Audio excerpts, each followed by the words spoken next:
চৰাইদেউ জিলাৰ সাপেখাতিত অষ্টপ্ৰহৰ শ্ৰী শ্ৰী অখণ্ড হৰিনাম সংকীৰ্তন মহোৎসৱৰ আয়োজন।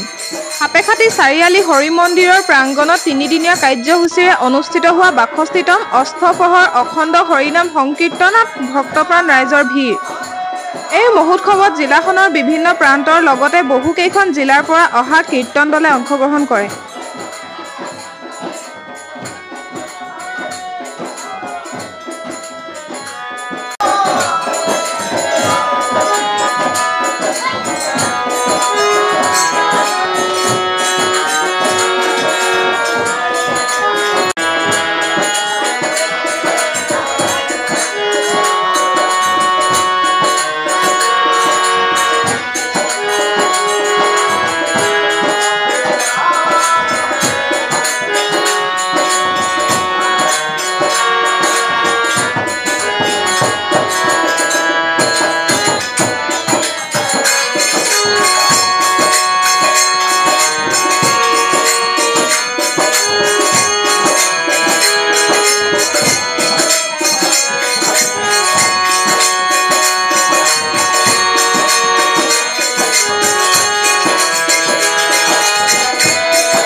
জনাইছোঁ তেখেতেও এইখন বতৰত আমাক আহি যিখিনি মানে সহায় সহযোগ বা কৰিছে তেখেতক ধন্যবাদ জনাইছোঁ।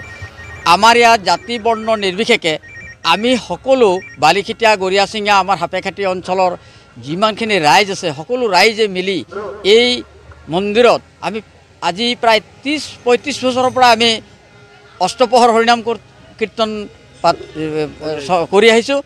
আৰু তাৰ আগতো ৬২ চনত স্থাপিত হোৱাৰ আগত তেওঁলোকে এই মন্দিৰত আমাৰ লক্ষী পূজা ৰাস পূজা বিভিন্ন কাৰ্যসূচী হৈ আছিলে, কিন্তু আমি এতিয়া ৩০ বছৰ আহি উপস্থিত হৈছোঁ আৰু ভাবিছোঁ যে আমাৰ ৰাইজৰ মংগল হওক, সমাজখনৰ মংগল হওক, আধ্যাত্মিক চিন্তাধাৰাৰে ই হওক, মানে সুস্থ বাতাবৰণ এটা সৃষ্টি হওক আৰু আমাৰ যিখিনি নতুন প্ৰজন্ম আছে তেওঁলোকেও যাতে আধ্যাত্মিক চিন্তাধাৰাৰে আমাৰ এখন সুস্থ সবল ঠাই সমাজ গঢ়িব পাৰে, সেই হেতুকেই আমি এই কীৰ্তন ব্যৱস্থা কৰিছোঁ। আমাৰ সাপেখাতি চাৰিআলি সাৰ্বজনীন হৰি মন্দিৰৰ ৬২তম অষ্টপ্ৰহৰ হৰিনাম সংকীৰ্তন আজি যোৱাকালিৰ পৰা অনুষ্ঠিত হৈছে। এই প্ৰতি বছৰৰ দৰে এইবাৰো আমাৰ অখণ্ড হৰিনাম কীৰ্তন অনুষ্ঠিত হৈ আছে আৰু বিগত ৬২ বছৰ ধৰি আমি উক্ত কাৰ্যসূচী এই মন্দিৰত চলি আছে। ১৯৬২ চনত স্থাপিত এই মন্দিৰৰ লগত বহু ভক্তবান ৰাইজ জড়িত। আজি আপোনালোকে দেখিব পাৰিছে ইয়াত বহু ভক্তগণ বিভিন্ন প্ৰান্তৰ পৰা আমাৰ কীৰ্তন দল আহি ইতিমধ্যে উপস্থিত হৈছে, তেওঁলোকে পৰিৱেশন কৰিছে। বোকাখাটৰ পৰা আহিছে আমাৰ স্থানীয় বৰবৰুৱা খাট, শালকঠানি আৰু মথুৰাপুৰ, তেওঁলোকে ইতিমধ্যে উপস্থিত হৈছেহি।